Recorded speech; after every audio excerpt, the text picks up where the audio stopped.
Hello. രാവിലെ തന്നെ നമുക്ക് കുറച്ച് പരിപാടികളുണ്ട്. അപ്പോൾ എന്നെ കാണുന്നുണ്ടല്ലോ, ഞാൻ ക്യാമറയൊക്കെ സെറ്റ് ചെയ്ത് വെച്ചിട്ടുണ്ട് ഇവിടെ. അപ്പോൾ നമുക്ക് കുറച്ച് ഗോതമ്പ് കഴുകാം. അതാണ് ആദ്യത്തെ പരിപാടി. അപ്പോൾ ഗോതമ്പ് നമുക്ക് ഉണക്കി പൊടിച്ച് വെക്കാൻ വേണ്ടിയിട്ടാണ്. അപ്പോൾ അതിന് വേണ്ടിയിട്ട് കഴുകി വൃത്തിയാക്കി നമുക്കത് നമ്മുടെ ടെറസിൽ കൊണ്ടുപോയിട്ട് നിവർത്തിയിടണം. അതാണ് ആദ്യത്തെ പരിപാടി. അപ്പോൾ ടെറസിലോട്ട് അതും കൊണ്ട് പോവുക. അപ്പോൾ അതിൻ്റെ വെള്ളമെല്ലാം കൂടെ ഊർന്ന് വീണ് എൻ്റെ ഡ്രസ്സെല്ലാം ഫുള്ള് നനഞ്ഞിരിക്കുക. അപ്പോൾ എത്രയും പെട്ടെന്ന് ഇട്ടിട്ട് അങ്ങ് പോകാമെന്ന് വിചാരിച്ചത്. കാരണം ഇവിടെ നല്ല വെയിലുണ്ട്. അപ്പോൾ അതുകൊണ്ട് പെട്ടെന്ന് തന്നെ ഈ ചാക്കെല്ലാം വിരിച്ചിട്ട് അതിൻ്റെ മുകളിൽ ഈ ഗോതമ്പൊക്കെ ഇട്ട് നിവർത്തിയിട്ട് വേഗം അങ്ങ് പോവാം. അതാണ് എൻ്റെ തീരുമാനം. കാരണം ഇവിടെ നിന്ന് കഴിഞ്ഞാൽ നല്ല വെയിലാണ്. വെയിൽ കൊണ്ട് കണ്ണ് കാണാൻ പോലും പറ്റുന്നില്ല, അത്ര ഒരു വെയിലായിട്ടുണ്ട്. രാവിലെ അധികം സമയമൊന്നും ആയിട്ടില്ല, പക്ഷേ അപ്പോൾ തന്നെ നല്ല വെയിൽ വന്ന് തുടങ്ങിയിട്ടുണ്ട്. അപ്പോൾ അതുകൊണ്ട് പെട്ടെന്ന് നമുക്ക് 2 പാത്രത്തിലുള്ളത് തട്ടിയിട്ട് അതെല്ലാം കൂടി പെട്ടെന്ന് നമുക്ക് നിവർത്തി ഇട്ടിട്ട് പോവാം.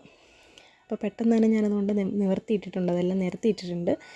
എന്നിട്ട് നമുക്കൊരു 4 സൈഡിലും കല്ലെടുത്ത് വയ്ക്കാം. അങ്ങനെ കല്ലെടുത്ത് വെച്ചില്ലെങ്കിൽ ഇതെല്ലാം കൂടി പറന്നു പോകും. ഉണങ്ങി കഴിഞ്ഞ് കഴിയുമ്പോൾ വെയിറ്റ് വരാതെ അപ്പുറത്തൊക്കെ പോകും. അങ്ങനെ അത് കഴിഞ്ഞു പെട്ടെന്ന് തന്നെ നമ്മളിത് തിരിച്ചിറങ്ങുവാണ്. തിരിച്ചിറങ്ങി നമ്മളിത് അടുക്കളയിൽ വന്നപ്പോൾ കുറച്ച് വെള്ളം ചൂടാക്കാൻ വെച്ചിട്ടുണ്ടായിരുന്നു കുടിക്കാനായിട്ട്. അപ്പോൾ അതാണ് തിളച്ച് നല്ലപോലെ തിളച്ചിട്ടുണ്ട്. അത് നമുക്ക് ഓഫ് ചെയ്യാം. അത് കഴിഞ്ഞ് പിന്നെ നമ്മൾ കുറച്ച് ചക്കക്കുരു എടുത്ത് വെച്ചിട്ടുണ്ട്. അപ്പം നമുക്ക് അതിനെ ഒന്ന് ചിരണ്ടി നമുക്ക് അരിഞ്ഞ് മെഴുക്ക് പുരട്ടി വെക്കാനാണ്. അപ്പോൾ അതിനുവേണ്ടി ആദ്യം ഒന്ന് വേവിക്കണം. അപ്പോൾ വേവിക്കാൻ നമുക്ക് ഈ കുക്കറിലിട്ടിട്ട് വേവിച്ചെടുക്കാം. അപ്പോൾ ആവശ്യത്തിന് വെള്ളമൊക്കെ ഒഴിച്ച് ആദ്യം കഴുകി വൃത്തിയാക്കിയിട്ട് ആവശ്യത്തിന് വെള്ളമൊക്കെ ഒഴിച്ച് നമ്മളത് കുക്കറിനകത്തിട്ട് വേവിക്കാൻ വെക്കുക. അപ്പോൾ അതിനുവേണ്ടി നമുക്ക് കുറച്ച് മഞ്ഞൾപ്പൊടിയും കുറച്ച് മുളക് പൊടിയും പിന്നെ ആവശ്യത്തിന് ഉപ്പും കൂടി ചേർത്തിട്ട് നമുക്ക് ഇത് അടച്ച് വെച്ച് വിസിൽ വെച്ചിട്ട് വേവിക്കാൻ വെക്കാം. അപ്പോൾ ഒരു വിസിലടിച്ചാൽ മതി, അപ്പോഴത്തേക്കത് വെന്തോളും. അങ്ങനെ അപ്പം നിൽക്കുമ്പോഴാണ്, അതായത് അടുക്കളയിൽ നിൽക്കുമ്പോഴാണ് അച്ഛന് നല്ല ദാഹം ഉണ്ടെന്ന് പറഞ്ഞ് അച്ഛൻ വന്നിട്ട് ആ കൊക്കക്കോളയൊക്കെ എടുത്ത് കുടിക്കുന്നത്. പിന്നെ അച്ഛൻ കുറച്ച് മീൻ കൊണ്ടുവന്നായിരുന്നു. അപ്പോൾ ആ മീനൊന്ന് വെട്ടി നമുക്ക് ശരിയാക്കാം. അപ്പം എന്ത് മീനാണെന്ന് നോക്കാം. അയിലക്കുഞ്ഞില്ലേ, അതും ചുമന്ന കോരയും, അതാണ് നമുക്ക് കിട്ടിയ മീൻ. അപ്പോൾ അത് അച്ഛൻ മേടിച്ചിട്ട് വന്നതാണ് പുറത്ത് പോയിട്ട്. അപ്പോൾ അത് നമുക്കൊന്ന് ഉച്ചക്കത്തേക്ക് വെട്ടി ശരിയാക്കാം. കുറച്ചധികം മീനുണ്ട്. അപ്പോൾ അതെല്ലാം പെട്ടെന്ന് നമുക്ക് വെട്ടി റെഡിയാക്കിയിട്ട് ഉച്ചക്കത്തെ പരിപാടി നോക്കാം. അത് നമ്മൾ വെട്ടിയിട്ടുണ്ട്. എന്നിട്ട് അതിലൊരു 4-5 മീൻ നമ്മൾ എടുത്തിട്ടുണ്ട് വറക്കാനായിട്ട്. അപ്പോൾ അതിന് വേണ്ടിയിട്ട് കുറച്ച് മഞ്ഞൾപ്പൊടിയും മുളക് പൊടിയും പിന്നെ കുറച്ച് മല്ലിപ്പൊടിയും പിന്നെ കുരുമുളക് പൊടി പിന്നെ ഉപ്പ് ഇതെല്ലാം കൂടി ഇട്ടിട്ട് നമുക്ക് നല്ലപോലെ അത് പുരട്ടി വൃത്തിയാക്കിയിട്ട് നല്ല പേസ്റ്റ് പോലെ ആക്കിയെടുക്കാം. അപ്പോൾ എന്നിട്ട് നമുക്കത് മീനിൽ പുരട്ടി വയ്ക്കാം. അപ്പോൾ മീനിൽ പുരട്ടി അതിനെ നമ്മളൊന്ന് റെസ്റ്റ് ചെയ്യാൻ വേണ്ടിയിട്ട് വയ്ക്കാം. അങ്ങനെ റെസ്റ്റ് ചെയ്യാൻ വേണ്ടി വയ്ക്കുന്ന സമയം കൊണ്ട് നമ്മൾ നേരത്തെ ചക്കക്കുരു ഇല്ലായിരുന്നോ, അപ്പോൾ അതിന് വേണ്ടിയിട്ട് കുറച്ച് ചെറിയ ഉള്ളി എടുത്ത് നമുക്ക് അരിയാം. അത് വഴറ്റിയെടുക്കാൻ വേണ്ടിയിട്ടാണ്. അപ്പോൾ അതിൻ്റെ കൂട്ടത്തിലൊരു കറിവേപ്പിലയും കൂടി എടുക്കാം. എന്നിട്ട് നമ്മളൊരു ചീനിച്ചട്ടി എടുക്കാം. ചീനിച്ചട്ടിക്കകത്ത് നമുക്ക് ആവശ്യത്തിന് വെളിച്ചെണ്ണയൊക്കെ ഒഴിച്ച് അതിലോട്ട് നമ്മുടെ ഉള്ളിയൊക്കെ ഇട്ട് പിന്നെ നമ്മുടെ കറിവേപ്പിലയും കൂടെയൊക്കെ ഇട്ട് നമുക്ക് നല്ലോണം ഒന്ന് വഴറ്റിയെടുക്കാം. അപ്പോൾ ഈ ഉള്ളിയും കറിവേപ്പിലയും കൂടെ കിടന്ന് ഒരു ബ്രൗൺ കളർ, ചെറിയൊരു ബ്രൗൺ നിറമൊക്കെ ആകുമ്പോഴത്തേക്ക് നമുക്ക് അതിനകത്തോട്ട് നമ്മുടെ കുക്കറിൽ കിടക്കുന്ന ചക്കക്കുരുവിനെ എടുത്തിടാം.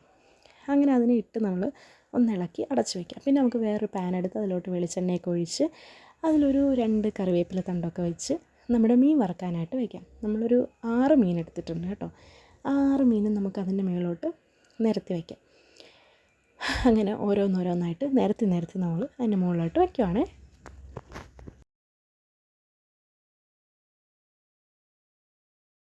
അപ്പം നമുക്ക് ആ സമയം കൊണ്ട് കുറച്ച് മോര് കാച്ചാം. അപ്പോൾ മോര് കാച്ചാൻ വേണ്ടിയിട്ട് നമുക്ക് ചെറിയ ഉള്ളി പിന്നെ വെളുത്തുള്ളി ഇഞ്ചി ഇതെല്ലാം എടുത്തൊന്ന് അരിയാം.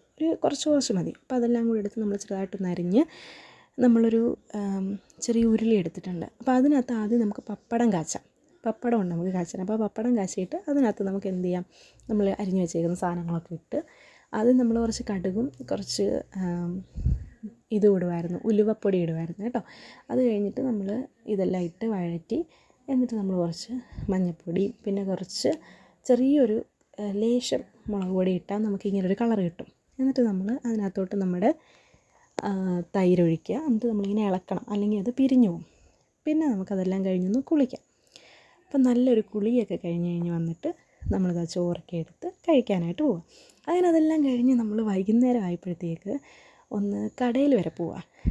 കാരണം നമ്മുടെ ചെരുപ്പൊന്ന് പൊട്ടിയില്ല, പൊട്ടാറാവുന്നു. അപ്പോൾ അതുകൊണ്ട് ഞാനും അച്ഛനും കൂടി ഒന്ന് കടയിൽ വരെ പോയിട്ട് നമ്മുടെ ചെരുപ്പൊക്കെ ഒന്ന് മാറ്റി മേടിക്കാമെന്ന് വിചാരിച്ച് പോവാം. അങ്ങനെ ഹെൽമെറ്റൊക്കെ വെച്ച് ഞങ്ങൾ പോകാനായിട്ട് ഇറങ്ങി. അച്ഛൻ്റെ 2 വീലറിൽ ഇങ്ങനെ പോയിക്കൊണ്ടിരിക്കുകയാണ്. അപ്പം ഞങ്ങൾ പോകുന്നത് ഓച്ചിറയിലുള്ള കടയിലാണ് ഞാൻ വാങ്ങാൻ പോകുന്നത്. വീടിൻ്റെ അടുത്തുള്ള സ്ഥലമാണ്, അപ്പോൾ അതുകൊണ്ട് അങ്ങോട്ട് പോവാണ്. അപ്പോൾ അവിടെ പോയി ചെരുപ്പൊക്കെ വാങ്ങി തിരിച്ചു വന്നു. അപ്പോൾ ഞാൻ വാങ്ങിയ ചെരുപ്പ് ഇതാണ്. പിന്നെ വേറൊരു ചെരുപ്പും കൂടി മേടിച്ചു. പിന്നെ നമുക്ക് വീട്ടിൽ അകത്തൊക്കെ യൂസ് ചെയ്യാൻ വേണ്ടിയിട്ട് ഒരു ചെരുപ്പും കൂടി മേടിച്ചു. അപ്പോൾ അതിൻ്റെ ടാഗൊന്നും എടുത്തിട്ടില്ല. അപ്പോൾ എനിക്ക് ഇഷ്ടപ്പെട്ടു, 2 ചെരുപ്പും എനിക്ക് നല്ലപോലെ ഇഷ്ടപ്പെട്ടു. അപ്പോൾ അത്രയൊക്കെ ഉള്ളൂ ഇന്നത്തെ ദിവസത്തെ പരിപാടികൾ. ബായ്.